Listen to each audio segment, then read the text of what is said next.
This is Console Crapshoot, where we spin a wheel to play a random video game on original hardware. We had a fun time last week, did something a little different than what we normally do. Hopefully that happens again. Let's see what we get. The PlayStation 2. Okay, that could be so many different kinds of games. Let's see, to be more exact, there's actually 1,822 games left on the PS2 wheel. Oh, Star Wars Racer Revenge. I love this game. I played it all the time. I went through a little period where all I did was collect Star Wars games for a little while. So when most people think about pod racing games, they don't think about this game. They think about the Episode 1 Racer game. There was a unique one that was in the arcades. That one was cool. But mostly our minds go to the N64 game, the original game that was made by LucasArts, and then it was later ported to the Dreamcast. But that one was huge, especially on the Nintendo 64. That first one came out in 1999. It was based on the really pretty still cool pod racing scene in Episode 1. 3 years later, in 2002, they released a sequel to this game, and a lot of people never really played it. It wasn't that popular. It only came out on the PS2. I remember two very distinct things that stick out in my memory here. First, I remember that this game came out before Attack of the Clones came out, and it was really exciting. You're going to get older Anakin, and we only saw trailers, so you didn't actually see the movie yet, but here he was in this game. And in the game's logic, he goes back to pod racing for some reason for a little while. I don't know why he was allowed to do that, but not allowed to go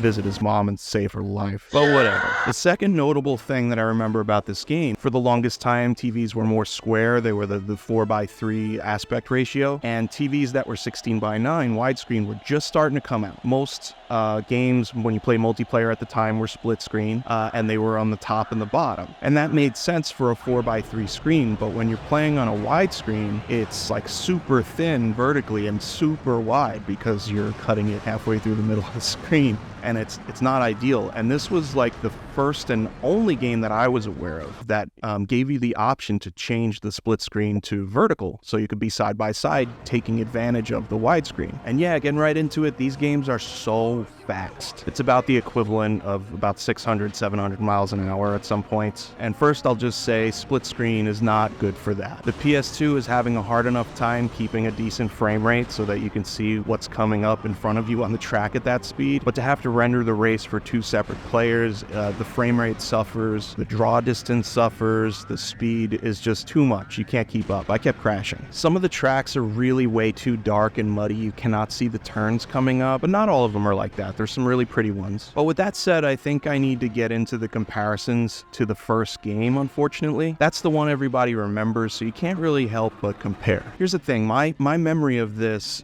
at the time was PS2 newer sequel must be better. It's on much better hardware, and in some ways it is better. But here's the thing, as far as the gameplay is concerned, when you use the turbo boost in the original game, the blurry filter that would happen would only happen around you and you could still see your racer. In this game, the whole screen gets blurry, makes you really disoriented. It's hard to keep track of everything. Also, I feel like that game was spaced out differently, like for the speed. There were ways to hit turns going at high speed where you could hit them just right, slide into them, and it was designed with that in mind. It was designed with a lot of forethought for the best possible experience. This game, you just are slamming into walls constantly. There was a lot more customization with parts in the first one. This one, you do get to soup up your pod. You can, every time you do the tournament mode, as you level up, you can boost your stats, but you don't get as customizable with specific parts. There are a lot of characters, and that's not necessarily a bad thing, but this game is built where it's basically telling you it wants you to grind. It wants you to grind through every track with every career mode, with every character, so that you can get every single character in your save card to have the maximum stats. You'll notice on mine, I have maximum stats on like 4 or 5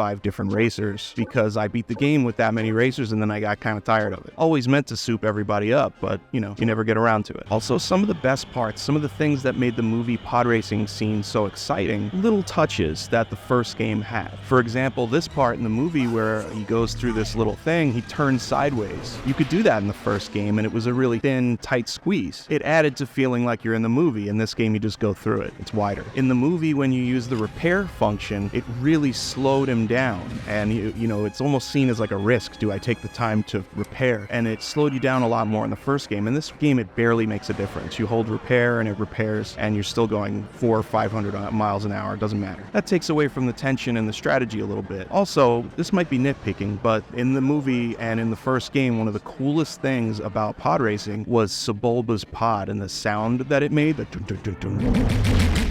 And for some reason in this game, they got rid of that sound. Both of Sebulba's pods just sound like regular pods, which is, yeah, again, I'm nitpicking, but god damn it. I mean, the sound design in general is really good. It's always really good with Star Wars games, especially the music. John Williams is God, but I feel like we could have done better here. There's a lot more focus in this game than the first game on actually KOing opponents. There's a life bar, and you keep ramming into them, and you can take them off the track and kill them. That's kind of cool. It's difficult to do, but it's a cool feature over the first game. So I don't want to make it sound like I don't like it. I actually really like this game. It's a lot of fun. It was really cool to bust out and play again. But maybe analyzing it now in hindsight, I can sort of understand why a little better. So let's give our rating to Star Wars Racer Revenge on the PlayStation 2. Yeah, it's a fun game. It's a good time. It's unique. Aside from the first pod racing game, you're not going to see a lot of racing games quite like this. And I'm glad that another game came up in the next generation of consoles. But it has its faults. Mostly the little touches, little things that added to the tension, the little gameplay things, the little design things that made the first game feel a little bit more immersive, even though it wasn't as pretty to look at. I'd say this one is good. If you're a fan of the first one, you should definitely try this one, play it. It's a lot of fun, but I'm going to give it a 3 out of 5. In my memory, it was a clear 4, but that changes a little bit after you play it and you put everything into context. What would be really cool, I highly doubt this would ever happen, but imagine a brand new pod racing game on current hardware. They should make that. I doubt they will. If it was made well, if they got a good team behind it, I would buy the shit out of that. All right, but what do you guys think? I'm sure a lot of you played the original at least, and some of you probably played this one. Let me know in the comments, and I'll see you guys next week. Thanks for watching. So long, until next time.